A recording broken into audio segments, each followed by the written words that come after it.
안녕하세요 여러분, 저는 지금 캐딜락 XT6와 함께하고 있습니다. 지금 주행을 좀 하다가 아주 특별한 두 분을 모시고 같이 이야기를 좀 해보려고 해요. 먼저 한 분은 한국 레몬법의 아버지 강상구 변호사님입니다. 네, 안녕하세요. 반갑습니다. 네.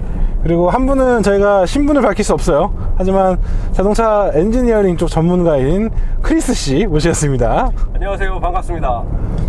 자, 오늘 저희가 캐딜락 XT6를 타고 있는데, 사실은 캐딜락 XT6가 등장을 하면서 에스컬레이드와 이제 XT5 그리고 XT6로 이어지는 SUV 라인업이 이어지는 걸 확인할 수 있습니다.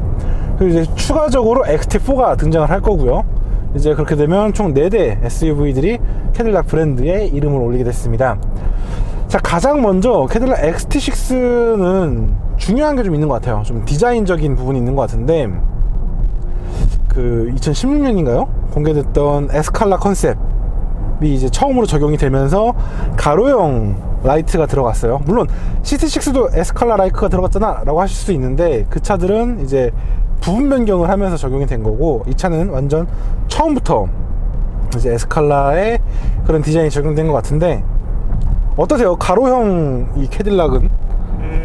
가로형 캐딜락 디자인은 사실 일단 안정감이라는 측면에서는 사실 좀 더 점수를 많이 줄 수 있을 것 같고요. 예전에 이 세로형 디자인은 사실 어떻게 보면 그 60년대 캐딜락의 그 테일핀 형상을 좀 오마주한 거죠. 그런데 이제 단점은 너무 여백이 많아 보이고, 또 뭔가 좀 이렇게 수직적인 디자인이 있다 보니까 안정감보다는 약간 긴장감을 주는 디자인이라고 할 수 있었을 텐데, 이 가로형의 디자인이 이제 채택이 되면서 특히 전면부 디자인은 상당히 좀 안정적이면서도 샤프한 인상을 준다, 이렇게 평가할 수 있을 것 같습니다. 그렇다면 결론적으로 X6 디자인이 괜찮다 나쁘다? XT6 디자인적인 측면에서는 괜찮다고 봅니다.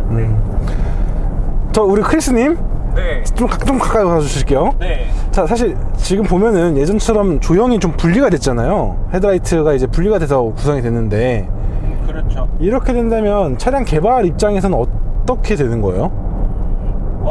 일단은 여러 가지 의미가 있을 수 있죠. 특히 요즘 나오는 SUV들이 이전 대비 헤드램프가 범퍼 쪽에 위치하는 경우가 많게 되는데, 뭐 이거는 비단 캐딜락만의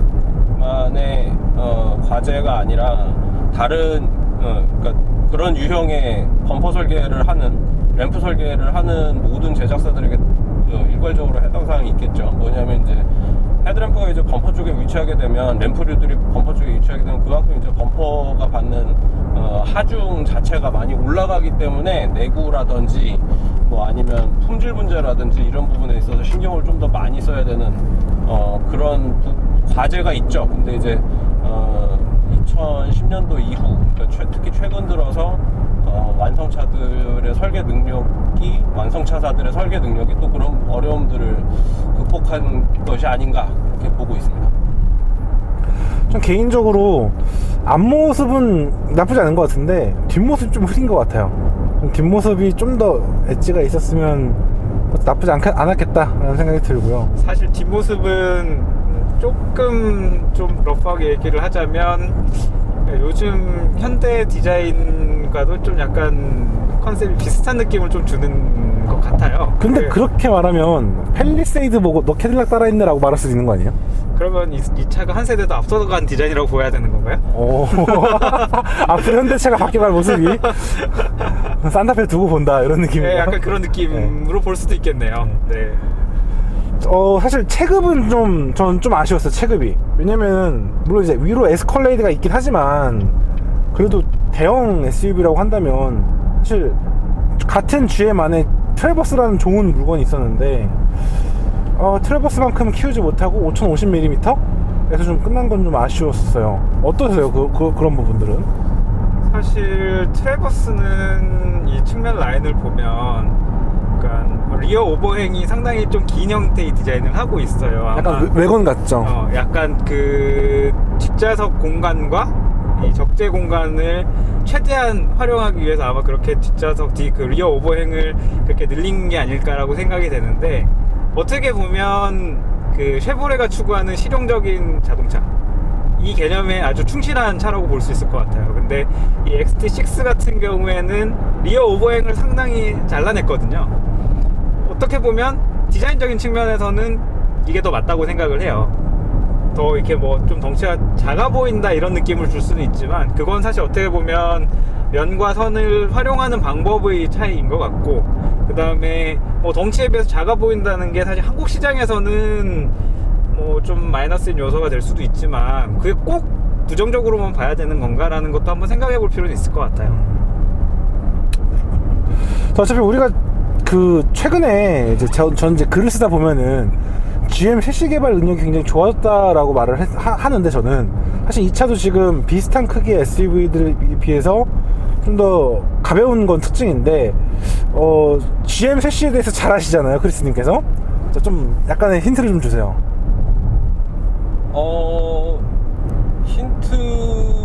힌트요? 네.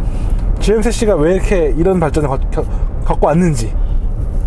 GM 셰시가 왜 이런 발전을 겪어왔는지. 네. 그거는 뭐 GM의 사실 문화 때문에 그렇다고 할 수 있겠죠. 뭐 재직하시는 분들이 현재 재직하시는 분들이 제일 잘 아시겠지만, GM에는 이제 그 GMW 스펙이라는 게 있어요. 제너럴 모터스 월드와이드 스펙이라는 게 있는데,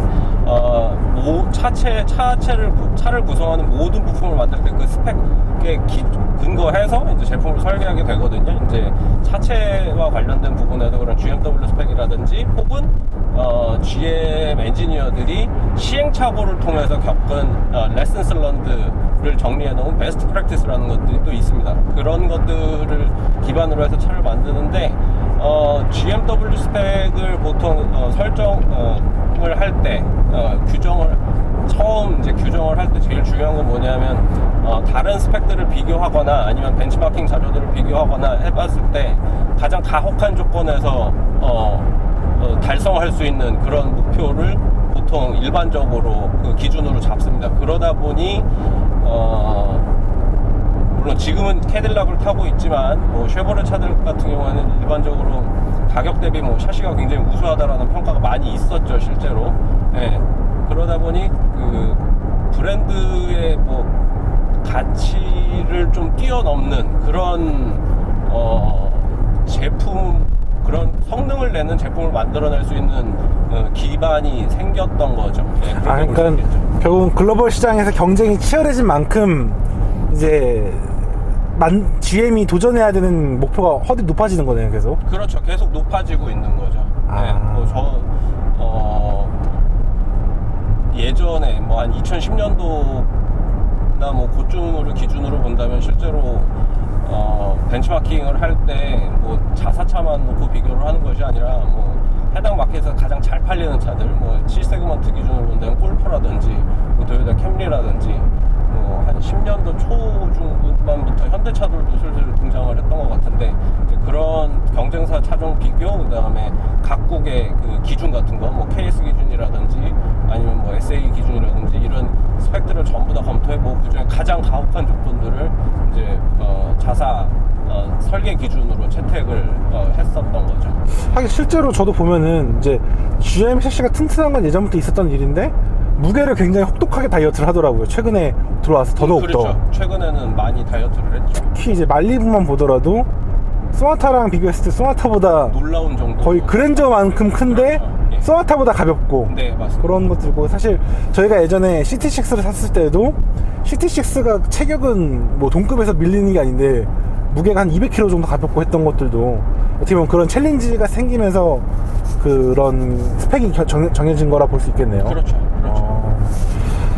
자, 인테리어를 좀 볼게요. 사실 인테리어가 캐딜락이 짧은 시간 동안 계속 많이 바꿔가고 있는데, 이번엔 좀 당황스러웠어요. 저는 딱 보는 순간 이 카본 파이버 패널을 왜 이렇게 큼직하게 넣는지. 근데 물론 이제 저는 스티어링 휠은 마음에 들어요. 바뀐 스티어링 휠은 마음에 드는데, 이거 너무 스포츠 모델이라는 걸 강조하는 듯한, 그 외에는 사실 XT5랑 거의 동일한데 좀 당황스럽지 않으셨어요, 이거는?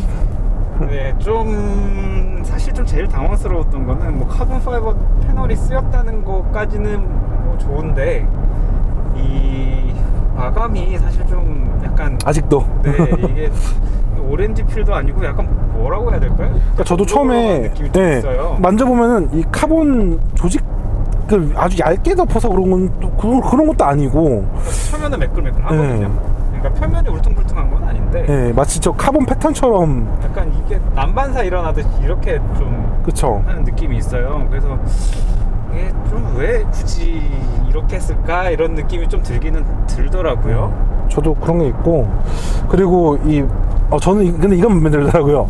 예전에 스피커 패널 하면 되게 까끌까끌한 느낌이 있었는데, 구멍 부분이 요번에는 되게 깔끔하게 마감이 잘 된 부분. 요거는 뭐 칭찬해줄 만한 부분인 것 같습니다. 그래도 이제 확실히 숙제인 것 같아요. 아직은 GM이 동일한 소재를 갖고 좀 더 고급스럽게 연출하는 방법에 대해서는 조금 부족하죠, 많이. 그렇죠. 사실은 제가 예전에도 시승기에서 좀 몇 번 언급했던 부분인 것 같기도 한데요. 이런 뭐 카본 패널이나 뭐 이런 알루미늄 트림이나 이런 것들은 사실 상당히 원가도 높고 이런 소재들을 사용을 했어요. 그리고 여기도 다 스티치를 사용해놓고 이렇게 했는데, 정작 중요한 거는 별로 고급스러워 보이지는 않는다는 그쵸. 거죠. 네. 키껏 좋은 거 다 써놓고. 그렇죠. 예전에 패들 시프트가 그랬잖아요. 그렇죠. 마그네슘에 크롬 코팅을 하는데 아무도 몰라, 사람들은. 그러니까요. 특히 네. 뭐 이런 센터페시아 하단부 디자인 이 소재나 이런 걸 그쵸. 보면 조금 좀 많이 아쉽다. 그러니까 기껏 잘 쓴 부분이 있는데 사람의 손은 꼭 유독 못 쓴 부분에 간단 말이에요. 그렇죠. 그러면 전체적으로 그냥 실망감이 커지니까. 네.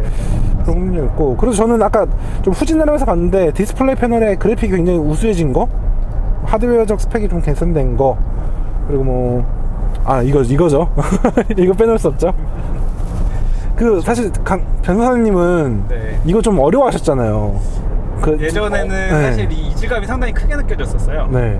그러니까 거리감이나 이런 게 이게 룸미러를 보던 거에 익숙해져 있던 사람은 사실 거리감이 익숙치가 않아서 그렇죠. 사실 사용하기가 좀 어려운 부분이 있었거든요. 근데 지금은 각도 조절도 되고 주민 주마력도 되고 밝기 조절도 되기 때문에 훨씬 좀 이질감 없이 사용하기에는 좋은 것 같아요. 근데 한 가지 이질감이 아직까지 남아있는 건 뭐냐면, 딱 룸미러를 보면은 뒷좌석이 보여야 되는데, 그쵸, 심리적으로. 뒷좌석이 안 보여요. 맞아요. 네, 그래서 뒷좌석에 있는 사람하고 얘기를 하려고 눈을 마주치려고 룸미러를 탁 봤는데 사람이 안 보여요. 그쵸. 네, 그런 문제가 생기기는 저도 합니다. 그런 게 있어요. 이게 눈이 오거나 비가 왔을 때 앞에 와이퍼는 움직이는데 뒤에 와이퍼가 안 움직인 것 같아요, 계속.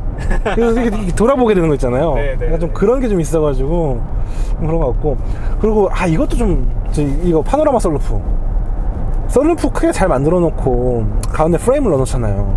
이게 그렇죠. 이게 네. 이해는 돼요. 캐딜락에 욕심이 있으니까. 근데 그 부분은 네. 제가 조금 첨언을 드릴 수 있을 것 같은데, 이게 GM의 편입니까 아니면 대중들의 편입니까? 이거는 아까 말씀드렸던 GM 내부의 그 스펙 때문에 그렇다는 걸로 이해를 하시면 될 것 같습니다. 왜냐하면 이제 그 GM 같은 경우에는 절대 양보할 수 없는 것 중에 하나가 이제 안전성이기 때문에 이런 파노라마 썬루프를 넣더라도 중간에 이제 크로스 멤버가 들어가게 되는 거죠.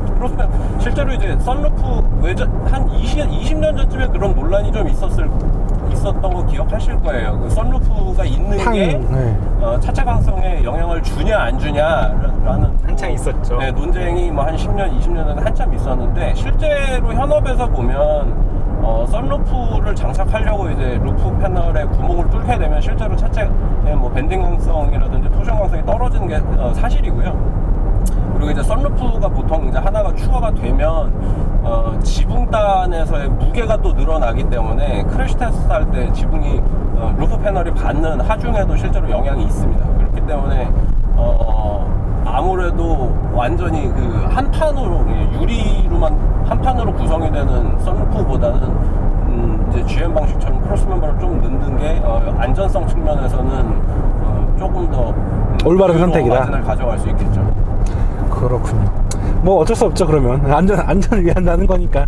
그리고 사실 어떻게 보면 썬루프가 오픈이 안 되는 거면, 아예 글라스 루프라면은 사실 그 중간에 프레임이 있는 게 상당히 거슬릴 수 있는데, 어차피 얘도 앞부분이 열리는 방식의 프레임을 썬루프잖아요. 기준으로 해서 열리는 네, 거니까. 그렇기 때문에 사실 프레임 두께가 좀 두꺼우냐 얇으냐의 문제일 뿐 일체감을 떨어뜨린다거나 이런 정도의 극단적인 차이를 가져오는 건 아니기 때문에 뭐 좀 아쉬울 수는 있지만 그렇다고 해서 뭐 그 아예 썬루프가 안 열리는 방식의 그냥 완전 글라스루프를 채택한 게 아니라고 하면 사실 그걸 가지고 뭐 아주 단점이다 뭐 이렇게까지 표현할 건 아닌 것 같고요. 네, 대신에 이제 아마 이것도 기술이 좀 더 발전하면 발전할수록 저 크로스 멤버의 두께는 아마 얇아질 거예요. 지금도 사실 예전 차들에 비해서 많이 얇아진 것 같거든요. 그쵸, 정말 많이 얇아지긴 했죠.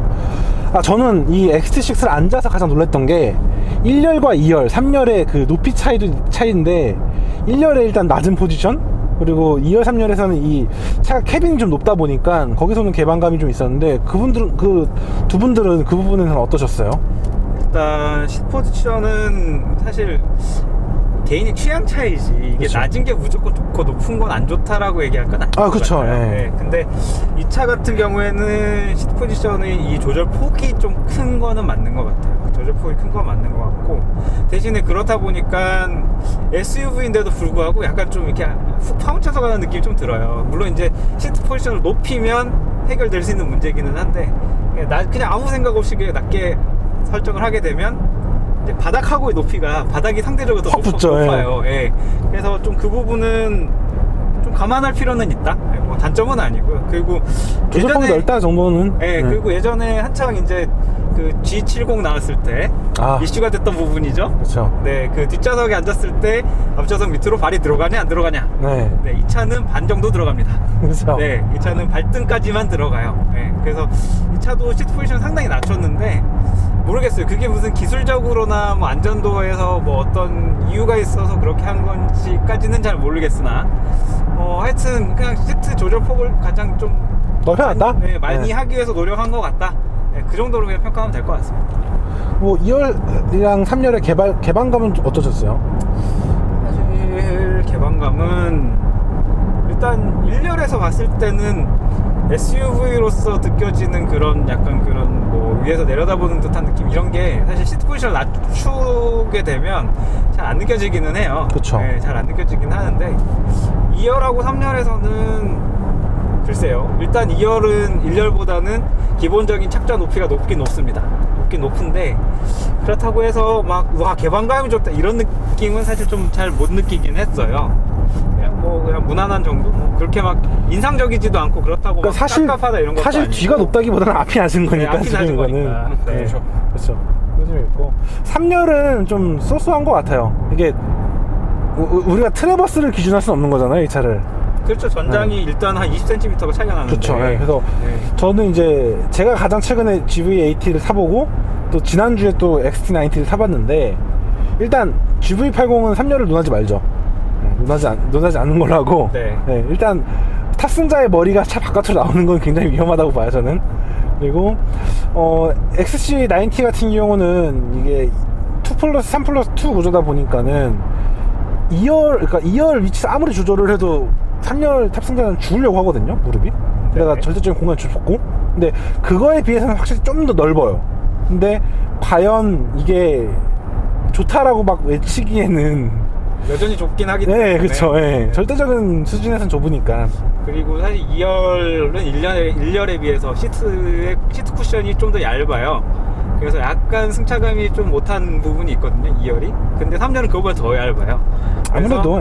그래서 일단 3열은 레그룸이 막 이렇게 구겨져서 앉아야 되는 정도는 아닌데 그래도 막 편하게 오래 갈 수 있는 정도는 아니고요. 대신에 그냥 초등학생 정도까지는, 그러니까 저학년, 중저학년의 초등학생 정도까지는 그래도 뭐 무난하게 앉을 수 있는 정도의 공간은 나온다. 그러니까 풀타임 3열 SUV는 아니어도 이제 그렇죠. 파트타임 3열 SUV로서는 충분히 있다. 대신 그 트래버스랑 비교하지 말자. 트래버스랑은 일단 길이 차이가 사실은 트래버스랑 얘를 비교하는 거는 그 G90이랑 G90 리무진을 비교하는 거랑 거의 같은 느낌이에요. 그래서 그 두 개를 비교하는 거는 사실 공간이 더 필요하고 넓은 공간이 필요한데 뭐 실용적인 차가 필요하다라고 하시면 이 차보다는 트래버스가 더 용도에는 맞는 차인 것 같아요. 아니면 신형 에스컬레이드를 기다리거나. 그렇죠. 차 에스컬레이드가 낫죠, 사실. 그렇죠. 신형 에스컬레이드 기다리는 게 맞는 거죠. 그렇죠. 에스컬레이드 ESV 이런 거는 괜찮습니다. 그렇죠. 네. 국내 숏바디가 들어와서 좀 아쉬운 거죠. 그렇죠. 그리고 사실 3년에 대해서는 상당히 한 가지 좀 칭찬하고 싶은 부분은 이 폴딩의 시간이 전동식인데도 불구하고 굉장히 빨라요. 그렇죠. 네, 그거는 칭찬해줄 부분입니다. 그래서 원터치가 아닌 게 좀 아쉬워요. 계속 누르고 있어야 되는 네. 건 있는데 사실 그 부분도 최근에 그 GV80 시승기를 보면 걔는 원터치잖아요. 그쵸, 네. 근데 거기서 이제 문제를 지적됐던 게 사람이 앉아있는데도 접힌다는 거였어요. 아, 그쵸. 물체를 인식한다고는 하는데 네. 꽤 많이 누른 다음에 펴지더라고요. 그렇죠. 그래서 GV80에 비해서는 이 폴딩 다운과 이 업이 되는 시간이 훨씬 짧고요. 네. 그리고 훨씬 이 동작하기에는 좀 더 동작이 빨리 이루어지고 자연스럽게 이루어지기 때문에 계속 누르고 있어야 된다는 불편함은 조금 있긴 하지만 그렇다고 해서 그게 단점인가? 라는 생각이 아, 그게 혹시 그런 것도 있을까요? 크리스님? 제가 궁금한 게 네. 이게 어쨌든 미국 같은 경우는 차 내 유아 상해라던가 네. 뭐 반려동물 상해라던가 이런 거 굉장히 엄격하잖아요. 그렇죠. 그러면 이제 이게 인지하지 않은 상태에서 원터치로 눌러놨을 때 그때 역류화가 있어서 데미지를 먹지 않게 하려고 이걸 풀타임으로 누르고 있어야 되는 건가요? 죄송합니다만 그 부분까지는 저도 뭐 문서를 아직 확인한 게 없기 때문에 제가 정확한 답변은 좀 드리기가 어려울 것 같고요. 만약에 그 부분은 이제 관련된 규정을 좀 찾아봐야 될 것 같아요. 근데 네. 저 문자 약간 변호사님 말씀해 주신 거 생각해 보니까 그럴 수도 있겠다. 일단 그게 이제 뭐 미국의 안전기준에 그런 게 명시적으로 들어가 있어서 그렇게 한 건 아닐 거예요. 네네, 왜냐하면 그쵸, 그쵸. 안전기준에 있는 내용이라면 GV80도 그렇게 만들었어야 되는 거거든요. 그쵸, 예. 그렇죠. 굳이 한국하고 미국하고 완전히 다르게 설계를 해서 다른 차를 팔 게 아니라면 맞추는 게 원가 절감에도 훨씬 도움이 되기 때문에. 그렇죠. 그런데 그런 거를 굳이 그러니까 정서적인 거죠, 정서적인. 그렇죠. 그 다음에 물론 이제 한국에서는 뭐 이런 소송이나 이런 걸로 해서 이 손해배상을 받고 하는 게 쉽지도 않을 뿐더러 충분한 배상이 나오는 경우도 뭐 사실 없다는 게 대중적인 인식이어서 네. 좀 뭐 그런 부분들까지 고려해서 차를 설계를 얼마나 할지는 모르겠지만 미국의 경우에는 아마도 훨씬 더 그 부분을 고려하고 설계를 하긴 할 겁니다. 하긴 뭐 미국은 뭐 전자레인지에 고양이 넣고 돌리지 말라는 그런 매뉴얼까지 있다는 소리가 있으니까. 사실은 이제 그런 매뉴얼들이 나오는 게요. 그게 그냥 나오는 건 아니고요. 소송이 하나, 그런 관련 소송이 하나 이렇게 나오면 이제 그게 이제 사용자 매뉴얼에 들어가요. 네. 그리고 감안해서 그것도 같이 볼 수 있을 것 같습니다. 그 예전에 제가 정확하게 기억은 안 나는데 한 10년 전쯤으로 기억하는데 그 미국에서 이제 그 GM이 설계했던 차 중에 시동키가 돌아가면서 시동 꺼져서 사고 났던 적이 몇 건이 있었어요. 아, 옛날에 요거요? 네네네. 네. 그때 이제 메리바라 회장께서 뭐 청문회장까지 불려가서 구초를 좀 당했던 경험이 있는데 그 이후로 이제 GM에서 안 그래도 그 세이프티에 대해서 굉장히 민감하던 GM이 더 사실 민감해졌던 부분이 있거든요. 그리고 이제 그 사건 이후에 뭐 설계를 할 때 과연 그 해당 기능이라든지 이런 것들이 문제가 생겼을 때 그 고객의 안전에 영향을 줄 수 있느냐 없느냐를 굉장히 평가를 엄격하게 했었기 때문에 아마 변호사님께서 말씀하셨던 그런 배경하고도 겹쳐서 뭐 그런 좀 더 조심스러운 설계를 선열 시트 작동 버튼 같은 설계를 하지 않았을까라는 유추를 좀 해볼 수 있을 것 같습니다. 자, 이제 우리 전문 분야로 넘어갈게요. 우리들 전문 분야인 주행으로. 자, 사실 이 파워트레인 구성은 이제 최근에 GM이 갖고 있는 그런 구조를 고스란히 갖고 있는데 저는 이 V6 엔진에 대해서 크리스님께서 굉장히 예전에 즐거워했던 게 떠올라요. 네, 맞습니다. 어떠셨어요, 이번에는? 여전히 명불 버전, 굉장히 완성도 높고 숙성되어 있는 엔진, 그리고 즐거운 엔진이라는 데는 다시 한번 확인하는 자리가 됐던 것 같습니다. 사실 저는 좀 아쉬웠던 게 차가 무거워지니까 이게 차가 무겁고 또 오늘은 또 저희가 성인 남성 3명이 짐까지 싣고 다녔으니까 아주 그 XT5라든가 CT6에서 느꼈던 그런 시원시원한 느낌은 없었긴 했었어요. 근데 확실히 그렇죠. 말씀하신 대로 GM이 V6 잘 만드는구나 그런 느낌이 좀 그렇죠. 들더라고요. 그리고 그 아무래도 일단 차 중량 자체가 2톤이 넘어가는 차량이기 때문에 차 무게 자체가 많이 나가서 차가 차 자체가 가볍다는 느낌은 당연히 받기 어려운 거는 당연한 거라고 보는데요. 눈여겨볼 점은 차량의 움직임이, 그러니까 그럼에도 불구하고 스티어링 핸들을 조작했을 때 차가 보여주는 움직임 자체가 굉장히 명료하고 깔끔하게 나온다라는 것 자체가 큰 즐거움 중에 또 하나였던 것 같습니다. 그리고 그것도 있는 것 같아요. 사실 예전에 그 CO 액티브 퓨얼 매니지먼트 같은 경우가 굉장히 이질감이 없다라는 거. 예전에는 휴지 기능들이 있는 차들이 좀 그 휴지 기능의 개입과 탈출 시에 약간의 좀 이질감이 있었는데 지금 이 엔진은 지금 V4로 달리고 있는데도 불구하고 아무런 차이를 느끼지 못할 만큼 그렇죠. 쾌적함을 느낄 수 있다는 거, 이 부분이 좋은 것 같아요. 그만큼 이제 GM의 엔진 캘리브레이션 기술이 성숙했다고 볼 수 있겠죠. 뭐 기통 휴지 같은 경우에는 일단 GM이 시장에 소개한 지가 거진 제가 기억하기로 한 20년이 넘은 걸로 알고 있는데, 이제 그 기간을 거쳐서 완성이 됐다고 봐야겠죠. 네. 그건 그런데 우리 변속기 좀 이상했죠 아까? 변호사님? 일단 그 앞에 일단은 아, 네네. 이 차의 엔진에 대해서 저도 한마디 첨언을 하자면요. 네. 일단 이 차는 딱 운전석에 앉아봤을 때 사람을 약간 가슴 뛰게 만드는 게 하나 있는데, 그게 뭐냐면 이 레드존이 7200rpm부터 시작을 해요. 아, 그쵸. 보통 요즘 가솔린 엔진들 거의 6500rpm부터 레드존이 있는데 한 700rpm을 더 쓸 수 있다? 실제 사용 시에는 쓸 일은 아마 없을 겁니다, 거의. 근데 일단은 이 차가 고회전 지향으로 만들어진 엔진을 얹고 있구나 라는 거 운전자에게 일단 메시지를 전달해 주기는 하죠. 네. 물론 이제 7200rpm 가지고 뭐 그러냐 할 수도 있겠지만, 그래도 이 고회전 영역에서 한 500rpm에서 700rpm 더 쓴다는 거는 크죠. 네, 그죠. 큰 영역이거든요. 게다가 또 최근에 다 터보 엔진이라서. 그렇죠. 네. 그래서 이 차 엔진 같은 경우에는 일단 고회전 지향이고, 그다음에 회전 질감이 상당히 좀 부드러워요. 부드러운데 날카로운 맛이 있거든요. 사실은 어떻게 보면 좀 여유 있는 운전을 추구하는 SUV하고는 성향이 안 맞을 수도 있어요. 안 맞을 수도 있는데, 하여튼 그 요즘 이 GM 그 캐딜락에 쓰이는 V6 3.6L 엔진은 그런 특성을 가지고 있다, 이렇게 좀 이해하시면 좋을 것 같고요. 변속기 같은 경우에는 9단 자동 변속기가 사용이 됐는데, 이 변속기는 저는 이제 처음 경험해보는 변속기입니다. 처음 경험해보는 변속기인데 차이점이 하나 있어요. 이전에 8단 자동 변속기와는 아주 특이한 차이점이 하나 있는데요. 예전에 8단 자동 변속기에 대해서 제가 상당히 좀 안 좋은 평을 했던 게 뭐냐 하면, 시프트 업은 빠른데 시프트 다운이 너무 느리다. 시프트 업은 패드를 딱 당기면 바로 변속이 일어나서 아주 스포티한 느낌으로 주행을 할 수가 있었는데, 시프트 다운은 패드를 당겼다가 놓고 한숨 쉬어야지 그쵸. 변속이 돼요.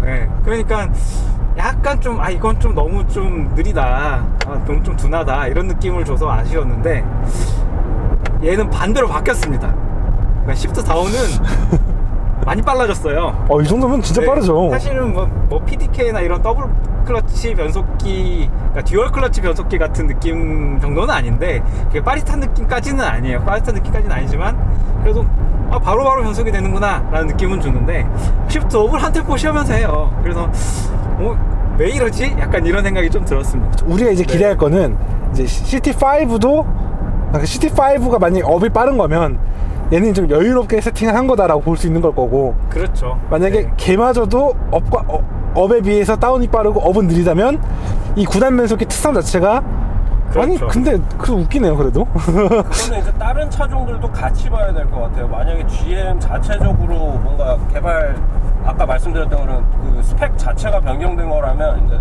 다른 차들을 통해서도 좀 확인을 해볼 수가 있겠죠. 그러게요. 결국은 지금 이거 하나만으로는 근데 CT5는 10단 변속기인데. 그러니까 그거는 변속 캘리브레이션을 어떻게 짜느냐 그쵸, 예. 때문에 트렌드니까. 단수하고는 관련 없고요. 예, 다른 차종, 그러니까 유사 브랜드의 다른 차종, 그러니까 캐딜락 계열이라면 캐딜락 계열의 다른 차종들하고 비교해봤을 때 뭐 특성이 어떻게 많이, 물론 이제 V하고 비교하면 안 되겠죠. 그렇죠. 예, V랑 비교하면 안 되고. 네, 일반 트림 중에서 이제 다른 아니면 뭐 차종들을 XT5의 이제 그 그렇죠. 페이스리프트 모델과 네. 비교를 한다거나 네네. 그런 식으로 좀 비교하면 되겠네요. 이 차에 V가 달리면 어떨까요? 일단은 엔진이 바뀌겠죠? 근데 아마 엔진을 못 넣을 겁니다. 아니요. 그 ATS V의 트윈 터보 엔진 있잖아요. 그 엔진은 넣을 수 있을 거예요. 네. 근데 이제 제가 얘기 드렸던 거는 V8. 그쵸, V8 LT4 엔진. LT4는 들어가지 않을까? LT4요? 아니 LT1이나 2가 들어가겠죠? LT1이나 2는 자연흡기고 LT4가 그쵸. 슈퍼차저 아닌가요? 문제는 엔진이 가로 그쵸. 배치라서 그러니까 그래서 공간이 안 나올 것 같아요. 엔진 룸을 봤을 때 이 차는 세로 배치 V8은 넣을 수가 없는 것 같아요. 아니면은 그 블랙윙이 들어갈까요? 그러면 V8 4.2 트윈 터보? 글쎄요. 일단은 뭐 근데 나올 가능성은 별로 없겠지만 나올 가능성이 아예 없다고 봐야 네, 될것 아예 같다. 없죠. 네. 에스컬레이드 V도 없는데. 사실 V가 맞지 않은 차기도 하고요. 그쵸. 근데 사실 또 요즘 트렌드가 또 약간 고성능 SUV까지 만드는 게 추세라. 그쵸. 네, 사실 그리고 사실 좀 아쉬운 게 캐딜락이 원래 예전에는 동급에서 가장 성능이 높은 스펙을 그러니까 페이퍼 스펙상으로는 가장 높았잖아요.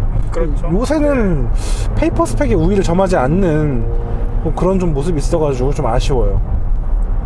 조금 내심 아쉬운 부분. 물론 이제 여러 이슈가 있겠지만 사실 그건 어떻게 생각해보면 예전에는 페이퍼 스펙만 가지고도 마케팅이 됐는데 이제는 페이퍼 스펙만 가지고 마케팅이 안 되기 때문에 오히려 상대적으로 그 부분보다는 오히려 실용성과 어떤 그런 셋업에 더 중점을 두는 게 아닐까라고 해석해 볼 수도 있겠죠. 좋은 예가 이제 현대차가 있겠죠. 그렇죠. 예. 네. 자, 그리고 이 차의 굉장히 중요한 거는 뭐 라이딩 핸들링 다 떠나서 저는 CDC의 네. 존재가 있는 것 같아요. CDC라는 게 사실 MRC가 그동안 에스컬레이드를 제외한 SUV들에게 적용이 안 될 거다라고 했었는데 캐딜락이 이 SUV를 위한 MRC를 만들어냈어요. 뭐 정확하게는 이제 외부에 사온 거지만. 그래서 이제 CDC라는 표현을 쓰는데 MRC가 1000분의 1초의 속도로 반응하고 대응을 한다면 CDC는 500분의 1초의 속도로 대응을 하고 조율을 해주는 이제 서스펜션 댐핑 컨트롤 시스템인데 저는 처음에 MRC보다 이게 되게 은근슬쩍 세팅을 바꿔주네? 라는 느낌이 들었어요. 그래서 캐딜락 같으면서도 캐딜락 같지 않다라는 그런 평을 했었는데 두 분은 좀 어떠셨는지 좀 궁금해요. 먼저 변호사님부터 좀 부탁드릴게요. 네, 일단은 CDC가 뭐의 약자죠? 자, 컨티뉴어스 댐핑 컨트롤의 약자입니다. MRC랑은 사실 MRC는 일단은 액체 자석이 들어간 서스펜션이잖아요. 그렇죠. 그러면 유체를 쓰는 거죠. 네, 이 서스펜션은 안에 뭐 어떤 메커니즘으로 들어가 있는지는 모르겠지만 MRC는 사실 예전에 제가 타봤던 느낌으로는 CTS V를 제외한 나머지 차량들에 들어가 있던 MRC는 약간 이질감이 느껴지는 경우들이 좀 있었어요. 특히 모드별. 네, 모드별로. 네.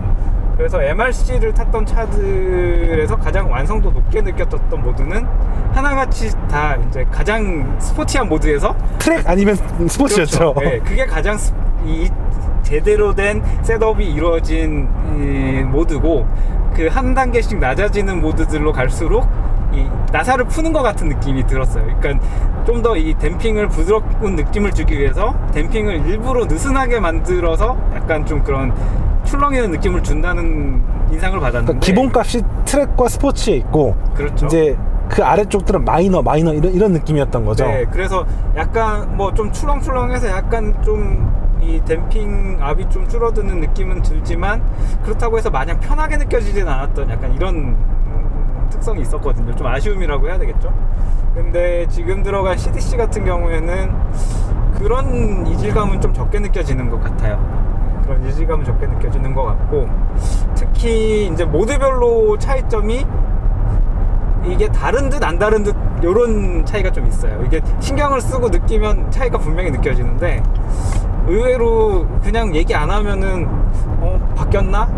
바뀐 것도 같은데 이런 정도로 그냥 느껴지는 네, 그런 차이가 있고요. 한 가지 또 짚고 넘어가야 되는 게 이 차는 이제 모드가 총 4가지 모드가 있어요.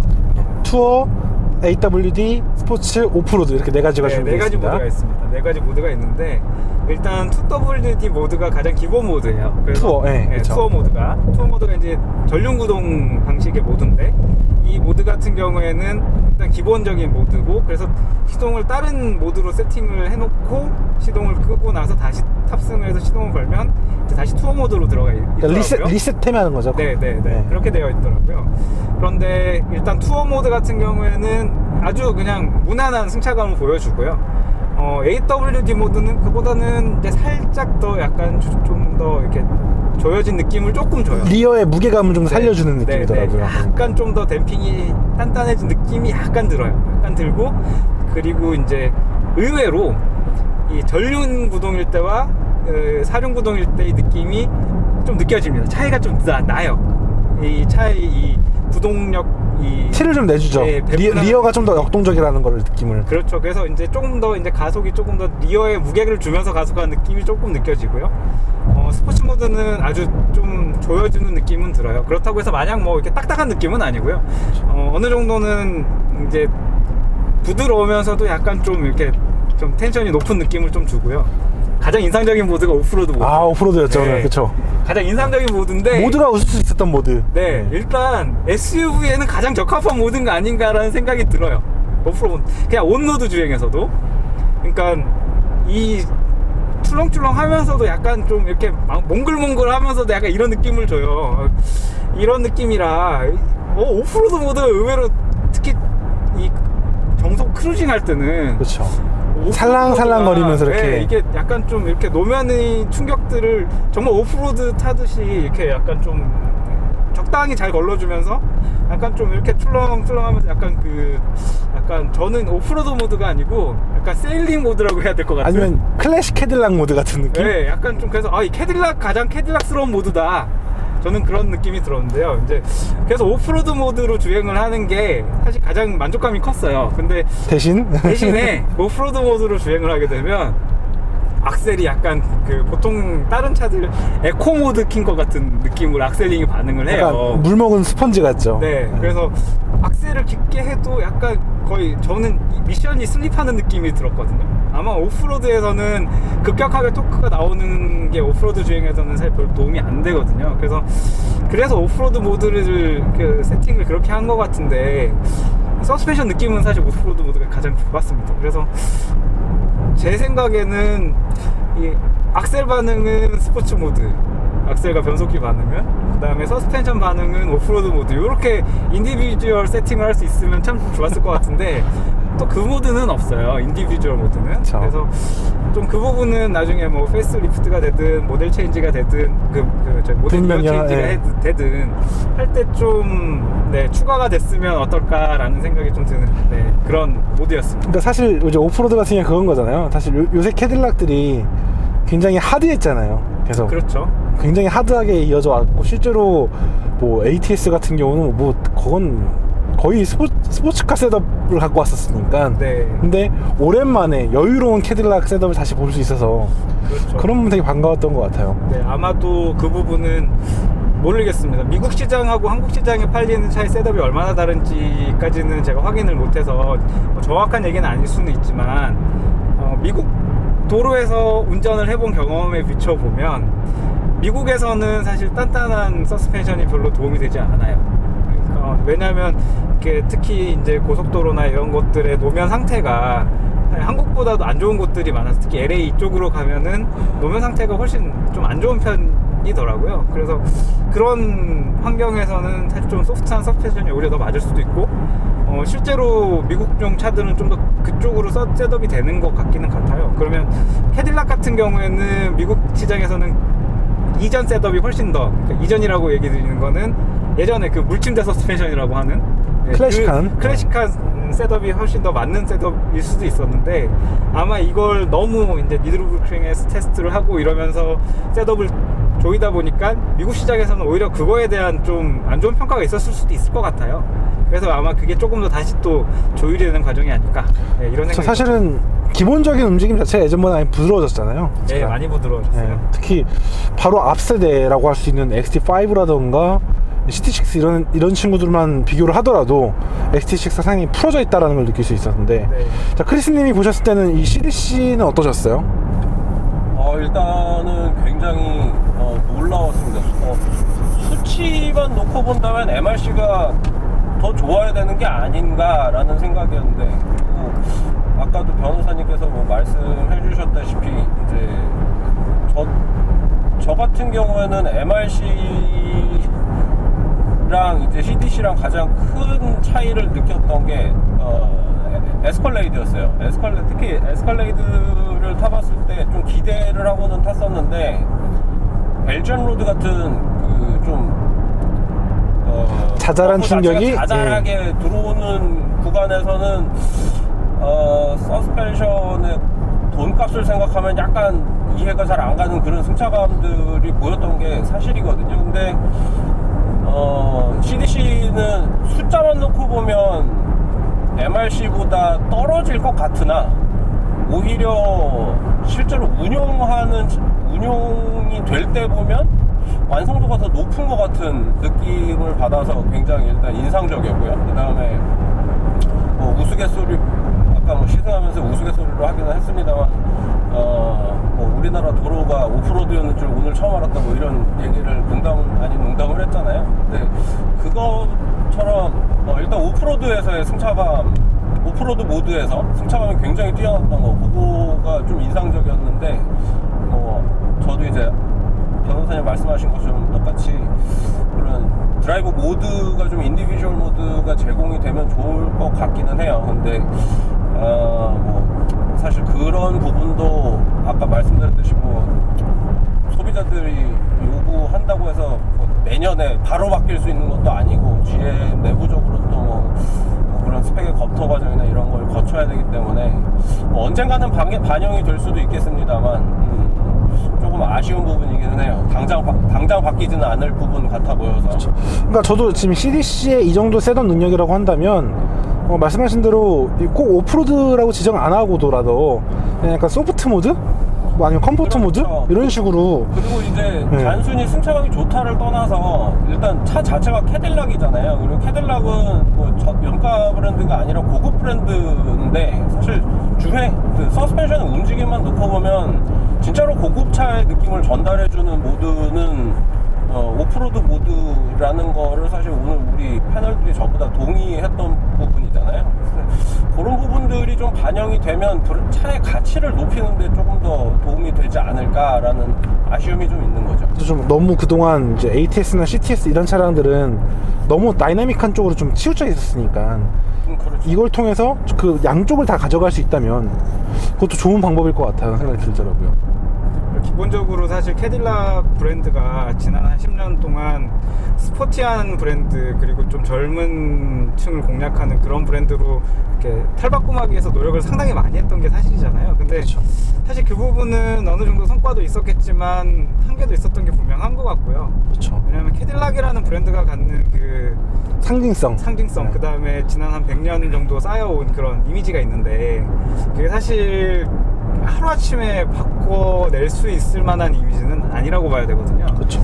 그렇다고 보면 본인들의 정체성을 좀 더 고민을 해서 그 정체성에 가장 맞으면서도 최근 소비자의 니즈를 좀 더 이렇게 충족할 수 있을 만한 그런 셋업을 좀 잘 고민해서 좀 만드는 게 어떨까, 이런 생각이 좀 그렇죠. 오늘 우리가 느꼈던 네 가지 셋업이 그러니까 뭐 AW는 빼더라도 그렇죠. 그렇게 본다면 스포티할 수도 있는 거고 캐딜락 스타일에, 그리고 또 여유로울 수도 있는 거니까 그렇죠. 이걸 좀 더 확대해 나가면 뭐 괜찮을 거라는 생각이 들어요, 저는.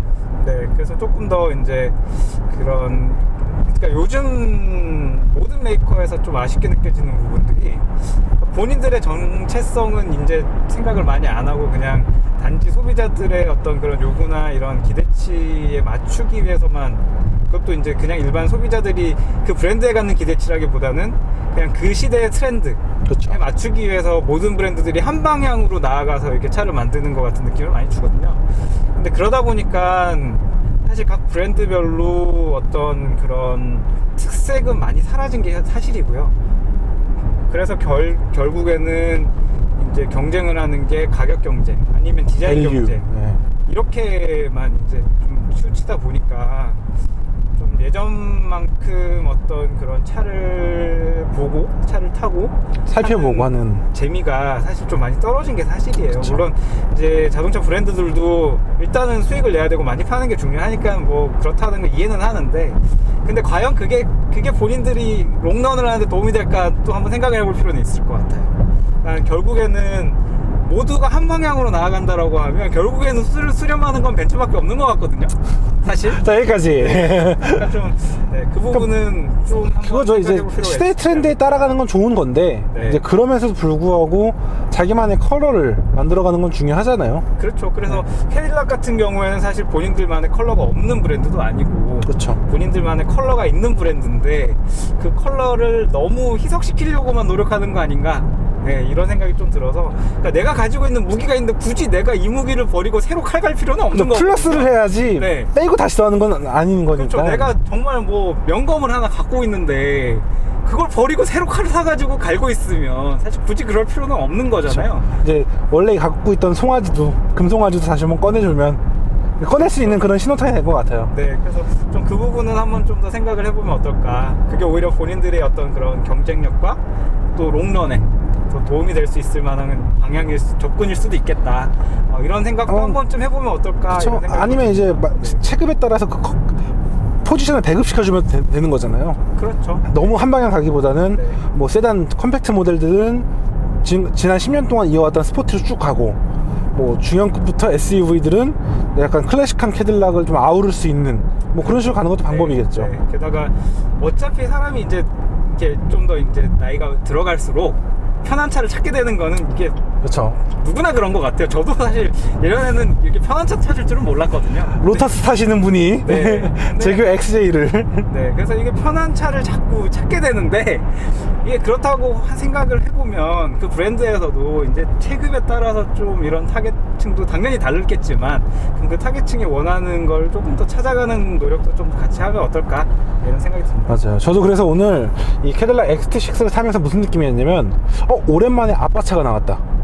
네. 네, 오랜만에 아빠차가 나왔다. 그동안 약간 캐딜락을 보면은 약간 남동생 차 혹은 오빠차 혹은 약간 싱글의 차라는 느낌이 좀 강했었어요. 네, 아니면 삼촌차? 그쵸? 네. 약간 그런 느낌? 네. 우리 노는 거 좋아하는 삼촌차, 약간 그런 느낌이었는데, 오랜만에 우리 아빠차가 나왔다? 라는 느낌? 그런 느낌이 좀 있어가지고 좀 반가운 마음, 그리고 또 의외의 생각, 이런 것도 있었고, 그러면서도 또 생긴 건 또 한인상 하니까, 네. 캐딜락 디자인도 쭉쭉 가는구나, 자기들 스타일대로. 사실 인상도 아빠 인상에 맞는 것 같아요. 약간 그런 느낌 좀 네, 있죠. 네, 네.